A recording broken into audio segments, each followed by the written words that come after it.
வணக்கம் அன்புக்குரிய தோழர்களே. விருதுநகர் மாவட்டத்தில் தொடர்ந்து பட்டாசு ஆலைகளில் 20, 25, 30க்கு மேற்பட்ட அதிக கூலி தொழிலாளிகள், வருடந்தோறும் 250க்கு மேற்பட்டவர்கள் உயிரிழந்து வருகின்றனர். இதற்கு காரணம் என்னவென்று சொன்னால், விருதுநகரை மாவட்டத்தை சுற்றி அதிகமாக அரசு அனுமதி இல்லாமல் கல்குவாரிகள் செயல்பட்டு வருகிறது. அந்த கல்குவாரி அரசு அனுமதி பெற்ற இடத்தை விட அதிகமான அளவில் ஆழங்கள் தோண்டப்பட்டு நிலத்தடி நீரை உறிஞ்சப்பட்டு குடிநீரை பற்றாக்குறை ஏற்படும் வகையில் சுயநலத்துடன் சில அரசியல்வாதிகளுக்கு கையூட்டு தொகை கொடுத்து கொண்டு இது போன்ற சட்டவிரோதமாக நீரை உறிஞ்சப்படுவதால் விவசாயங்கள், நிலத்தடி நீர் இல்லாததால் விவசாயங்கள் அழிந்துவிட்டன. விவசாயங்கள் அழிந்துவிட்ட ஒரு காரணத்தினால்தான் சொந்தமாக விவசாய நிலங்கள் வைத்திருக்கிறவர்கள் விவசாயம் இல்லாத ஒரு காரணத்தினால் அன்றாடம் வாழ்வாதாரத்திற்கு, பிள்ளைகள் கல்வி செலவுக்காகவும், தன்னுடைய குடும்ப செலவிற்காகவும், மருத்துவ செலவிற்காகவும் இந்த பட்டாசு ஆலைக்கு பணிக்கு போக வேண்டிய சூழ்நிலை கட்டாயமாக ஏற்பட்டு விடுகிறது.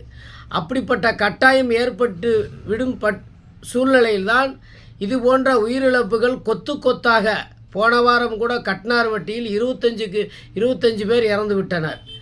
இதற்கு முழுமையான காரணம் இந்த கல்குவாரிகள் தான். விருதுநகர் மாவட்டத்தில் அதிகமாக கல்குவாரிகள் அரசு அனுமதி இல்லாமல் செயல்பட்டு கொண்டிருது.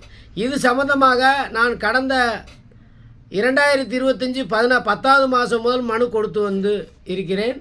ஆனால் அந்த மனுவில் மாவட்ட ஆட்சியர், விருதுநகர் வட்டாட்சியாளர் அவசரமாக, துரிதமாக அந்த கல்குவாரிகள் மீது ஆய்வு செய்ய வேண்டும், ஆய்வு நடவடிக்கை எடுக்க வேண்டும், கல்குவாரிகளை தடை செய்ய வேண்டும் என்று எனக்கு சுற்றறிக்கை நோட்டீஸ் அனுப்பியிருக்கிறார். ஆனால் இந்நாள் வரை இந்த வட்டாட்சியர் எனக்கு பதில் கொடுக்கவில்லை. காரணம், அந்த சம்பந்தப்பட்ட VORஐ அவர்களுக்கு லெட்டர் கொடுத்துள்ளோம், அவர்கள் பதில் கொடுப்பார்கள் என்று தான் சொல்கிறார்கள். பதில் நமக்கு அது தேவையில்லையே, பதிலை வச்சு நான் என்ன செய்ய முடியும்?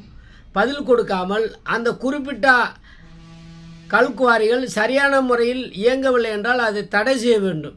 இல்லை என்றால் வரும் காலத்தில் விருதுநகர் மாவட்டம் வெறும் மயான பூமியாக மாறிவிடும்.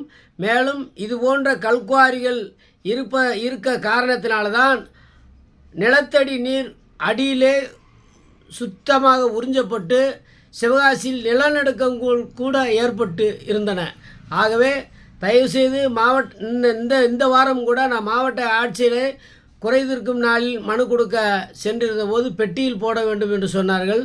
நான் அதை பதிவுத்தாவல் மூலம் லெட்டராக அனுப்பி உள்ளேன். அந்த லெட்டரை தங்களுக்கு இந்த முகநூலில் பதிவிடுகிறேன். ஆகவே தயவுசெய்து பட்டாசு ஆலைகள் தடை செய்வதற்கு மாவட்ட ஆட்சியர் துரித நடவடிக்கை எடுத்தாலும் கூட அனுமதி பெறாமல் செயல்பட்டு கொண்டிருக்கும் கல்குவாரிகள், மணல் குவாரிகள், இது போன்ற குவாரிகள் மீது மாவட்ட ஆட்சியரும், வட்டாட்சியர் அலுவலகமும், டிஸ்ட்ரிக்ட் ரெவன்யூ ஆஃபீஸர் அனைவரும், மைன்ஸ் டிபார்ட்மெண்ட், புவியியல் அலுவலர்களும் ஆய்வு செய்து மிகவும் துரிதமான நடவடிக்கை எடுத்தால் மட்டுமே விருதுநகர் மாவட்டத்தில் அனைத்து சமுதாய மக்களும் பயமில்லாமல், அச்சமில்லாமல் வாழ சூழ்நிலை ஏற்படும் என்பதை நான் விடுதலை சிறுத்தை கட்சி மண்டல துணைச் செயலாளர் என்ற முறையில் நான் இந்த கருத்தை பதிவிடுகிறேன். நன்றி, வணக்கம்.